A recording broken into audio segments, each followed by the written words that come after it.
அனைவருக்கும் வணக்கம். மா லோகநாதன், இடைநிலை ஆசிரியர், மாநகராட்சி நடுநிலைப்பள்ளி, காவேரி வீதி, ஈரோடு ஒன்றியம், ஈரோடு மாவட்டம். என் பள்ளி என் பெருமை. நாடும் வீடும் முன்னேற அடிப்படை தேவை கல்வியை. அத்தகைய சிறப்பு வாய்ந்த கல்வியை 1/3/2008 முதல் என் குழந்தைகளுக்கு வழங்கி வருவதில் பெருமிதம் கொள்கிறேன். கல்வி என்னும் கற்கண்டை அடித்தட்டு மக்களும் சுவைத்து இன்பமடைய வேண்டும் என்பதற்காக தோற்றுவிக்கப்பட்ட பள்ளிகள் தான் நம் அரசு பள்ளிகள். இத்தகைய அரசு பள்ளிகளில் நான் மேற்கொண்ட முயற்சிகள்: மாற்றுத்திறனாளி குழந்தைகள் பள்ளிக்கு தினமும் வரவழைத்தல், இடைநீற்றின்றி குழந்தைகளை வரவழைத்தல், குழந்தைகள் சரியான சீருடையில் வருதல். பார்த்தீங்கன்னா, மாற்றுத்திறனாளி குழந்தைகள் நல்ல நிலையில் இருக்கக்கூடிய குழந்தைகள் படிக்கக்கூடிய பள்ளிகளில் பெற்றோர்கள் சேர்க்க மறுப்பாங்க. இருந்தாலும் அவர்களிடம் பேசி, நீங்கள் எங்கள் பள்ளியில் சேருங்க, உங்கள் குழந்தைகளை நாங்கள் நல்லா பார்த்துக்கிறோன்னு சொல்லியும், அவர்களும் நல்ல நிலையில் படிக்கக்கூடிய பள்ளிகளில் சேர்க்க விருப்பம் இருந்தாலும் சில கேள்விக்காரங்க சேர்க்க மாட்டாங்க. அவர்களை வரவழைக்க பல்வேறு முயற்சிகள் மேற்கொண்டு படிக்க வச்சுட்டு இருக்கோம். இன்றைக்கும் பார்த்தீங்கன்னா, என்கிட்ட படித்த குழந்தைங்க 12th முடிச்சுட்டு காலேஜ் படிச்சுட்டு இருக்காங்க. அடுத்தது இடைநீற்றின்றி குழந்தைகள் பள்ளிக்கூடம் நம்ம பாடம் படிக்கணும், நம்ம தினமும் பள்ளிக்கு போகணும், நம்ம எதிர்கால வாழ்க்கையே நமக்கு இந்த கல்விதான் அப்படின்ற மூலதனமாக கொண்டு அவர்களை வரவழைக்க, அவர்கள் வசிக்கூடிய பகுதிகளுக்கு நேரடியாக சென்று அவர்கள் பெற்றோர்கள் பேசி, குழந்தைகளை பேசி குழந்தைகளை பள்ளிக்கு வர வைக்கிறது. மூன்றாவது நிகழ்வாக சீருடை ஒரு சில குழந்தைகள் போடாமல் வருவாங்க. அவர்களை ரெகுலராக போட வைக்கணும்னா அந்த மாற்றத்தை என்னிலிருந்து உருவாக்கினேன். நான் தினமும் சீருடையில் வருவதனால என்னோட குழந்தைகளும் ப்ராப்பராக சீருடையில் வருவாங்க. விடுப்பு இல்லாமல் என்னோட குழந்தைகள் முழு வருகை இருக்கும். இப்போ எனக்கும் மகிழ்ச்சியாக இருக்கும்.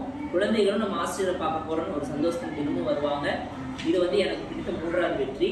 இது மட்டுமல்லாமல் எங்கள் பள்ளியில் மாணவர் சேர்க்கைக்காக வருடம் ஆட்டோ பிரச்சாரம் செய்து துண்டு பிரச்சாரங்களை வழங்கி எங்கள் பள்ளியின் மக்கள் தொகை பகுதிகளுக்கு நேரடியாக சென்று அங்கிருக்கக்கூடிய மக்களை அணுகி எங்கள் பள்ளியில் காலை உணவு திட்டம், மதிய உணவு திட்டம், எண்ணும் எழுத்தும் பாடத்திட்டம், குழந்தைகளுக்கான இதழ்கள், சிறார் இதழ்கள், ஊஞ்சல் இதழ்கள், கனவாசி இதழ்கள் என குழந்தைகளுக்கான இதழ்களை குறித்து கூறியும், ஆசிரியருக்கான இதழ்களை குறித்து கூறியும், அவர்களுக்கான கணினி வசதி, ஹைடெக் லேப் வசதி, இது எல்லாமே இருக்கு.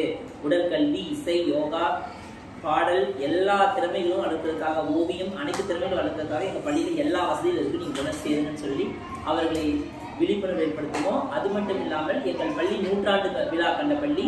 100 ஆண்டுகள் கடந்ததினால் எங்கள் பள்ளியில் சேர்க்க பொதுமக்கள் கூட்டமாக வருகின்றனர். ஆண்டு விழா நிகழ்வின் பொழுது பள்ளியில் குழந்தைகளை சேர்க்க சொல்லி நாங்கள் அறிவுறுத்துவோம்.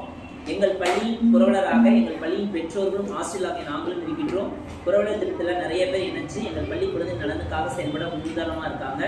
முன்னாள் மாணவர்களோட அமைப்பை நாங்கள் ஏற்படுத்தி அவர்களுக்கு வாட்ஸ்அப் குழுக்கள் மூலமாக பல்வேறு தகவல்கள் தெரிவிக்கிறோம். இதன் மூலம் முன்னாள் மாணவர்களும் எங்கள் பள்ளிக்கு சப்போர்ட்டாக இருக்காங்க. இல்லம் தேடி கல்வி திட்டம், வயது வந்தோர் கல்வி திட்டம் அனைத்துமே எங்கள் பள்ளியில் சிறப்பாக செயல்படுகிறது.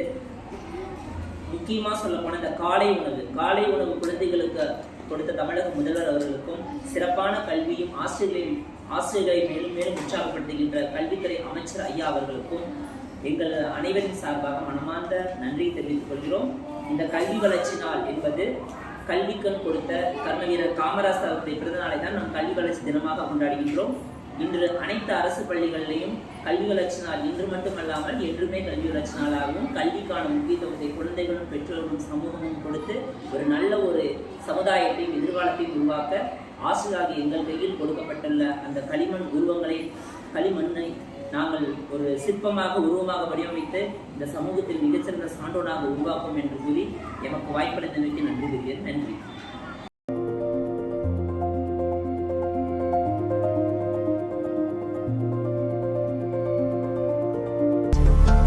வெளியீடு உங்கள் செய்தி மக்கள் தொடர்புத்துறை.